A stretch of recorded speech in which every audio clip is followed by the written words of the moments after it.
खबर वाराणसी से है। संकुलधारा तालाब स्थित काशी खंडोत्क प्राचीन द्वारकाधीश मंदिर परिसर प्रांगण में गोलकवासी महंत श्री अवध बिहारी दास जी की स्मृति में व महंत स्वामी रामदास आचार्य महाराज के सानिध्य में चल रहे श्रीमद् भागवत कथा ज्ञान यज्ञ के दूसरे दिन कथावाचक डॉक्टर राम दयालु मणि त्रिपाठी ने भक्त भगवान का संबंध और ज्ञान और भक्ति का परस्पर महत्व समझाया। साथ ही बताया कि वर्तमान में जिस प्रकार से मनुष्य परेशान है और भक्ति और ज्ञान का मार्ग छोड़कर भौतिक सुविधाओं के लिए ललायित है, उन परिस्थितियों में श्रीमद् भागवत कथा का श्रवण बेहद ही महत्वपूर्ण हो जाता है। उक्त मौके पर महंत स्वामी श्री रामदास आचार्य ने बताया कि गोलकवासी महंत अवध बिहारी दास जी की स्मृति में ये श्रीमद् भागवत कथा का आयोजन किया गया है और श्रीमद् भागवत कथा साक्षात तीर्थ राज प्रयाग ही है, क्योंकि यहाँ पर भक्ति ज्ञान वैराग्य की प्राप्ति होती है। कथा के ही प्रभाव से जीवन में इन तीनों की पुष्टि होती है। भागवत कथा भगवान के प्रति अनुराग उत्पन्न करती है। ये ग्रंथ वेद उपनिषद का सार रूपी फल है। उन्होंने कहा कि पितृपक्ष में श्रीमद् भागवत कथा का श्रवण पठन या पाठन पितृदोष से मुक्ति पाने का सर्वोत्तम उपाय माना गया है। श्रीमद् भागवत कथा जीवन जीने की कला सिखाती है। कथाओं को सुनने से मन को शांति मिलती है, पीड़ा से मुक्ति मिलती है एवं सच्चे सुख का मार्ग प्रशस्त होता है।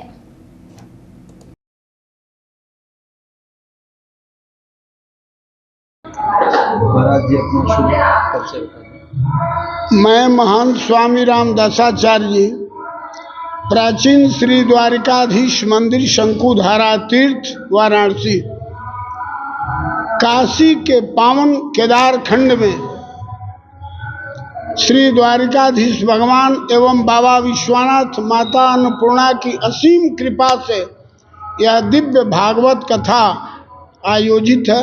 भागवत कथा की आज दूसरी दिवस है और विशेष रूप से इस वर्ष विदेशी आक्रांताओं के द्वारा हमारी पीड़ित मानवता के उद्धार का ये वर्ष है और हम विशेष रूप से धन्यवाद देंगे प्रभु मोदी जी एवं योगी जी के, जिनके अथक प्रयास से यह शुभ घड़ी शुभ मुहूर्त उपस्थित हुई है।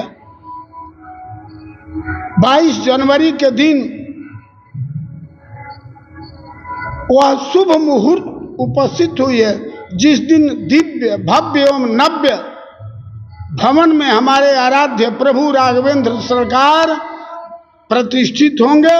उसी उपलक्ष्य में दिव्य भागवत कथा काशी के शंकुधारा तीर्थ पर आयोजित हुई है।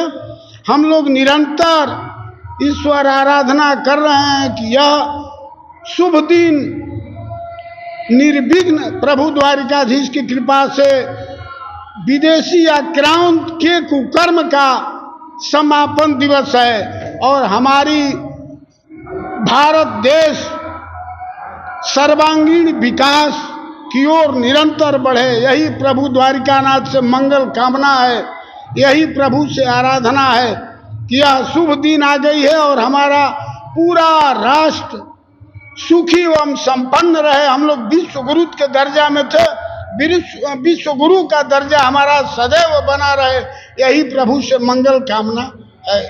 महाराज जी, वर्तमान में राजनीति में सनातन हिंदू धर्म को लेकर तमाम बातें हो रही है, इसको आडंबर और धोखा बताया जा रहा है, इससे लोगों को प्रभु पहले तो हम ये कहेंगे जिसको कोई बहुत ज्यादा ज्ञान नहीं है भारतीय संस्कृति का, भारतस्य प्रतिष्ठे द्वे संस्कृत संस्कृति तथा भारत की दो प्रतिष्ठा थी, एक संस्कृत दूसरे यहाँ की संस्कृति। प्रभु जी आज के 500-600 साल पहले स्वामी रामानंदाचार्य जी ने एक नारा दिया था यवनों के विरुद्ध, उनके शासन के विरुद्ध कि जात पात पूछे नहीं कोई, हरि के भजे सो हरि के होई। यह नारा जो है आप भी आज भी अक्षरश लागू होता है। इन अल्पज्ञ ज्ञान वाले कुछ कथाकथित नेताओं को हम क्या कहें, भगवान से प्रार्थना करें कि इनको प्रभु सद्बुद्धि से ये सन्मार्ग पर रहें। प्रभु किसी तरह का विरोध वैमनस्यता दुर्भावना फैलाकर समाज को आप संगठित नहीं कर सकते हैं। अगर इस समाज में संत नहीं होते तो जल मरता संसार। उस ज्वाला को संत ही पी के समाज को अच्छा दिशा और दशा देने का काम करते हैं। प्रभु कुछ कथा तथा कथित जो नेता हैं उनके दिमाग में पता नहीं क्या भर जाता है, कूड़ा करकट या किस तरह का वो भोजन पानी ग्रहण करते हैं कि उस भोजन पानी से उनके मन में दुर्बुद्धि पैदा होता है। वो कभी तुलसी दल और गंगाजल लेकर चरणामृत पान करना नहीं सीखे हैं, जिससे कि बढ़िया बुद्धि और ज्ञान पैदा हो। प्रभु हमारे तुलसी दल और गंगाजल में बहुत ताकत है, बुद्धि को शुद्ध करती है। अब वो कभी ऐसा हमको लगता है करते नहीं हैं, नहीं, और शुद्ध मन चित्त होता उनका तो पवित्र भारतीय संस्कृति और संस्कार के साथ वो बोलते। हमारे यहाँ वैमनस्यता फैलाने के लिए किसी मजहब, किसी समाज, किसी पंथ में किसी आचार्य ने नहीं कहा है। हमारे यहाँ तो वसुधैव कुटुंबकम का नारा लगता है, देवता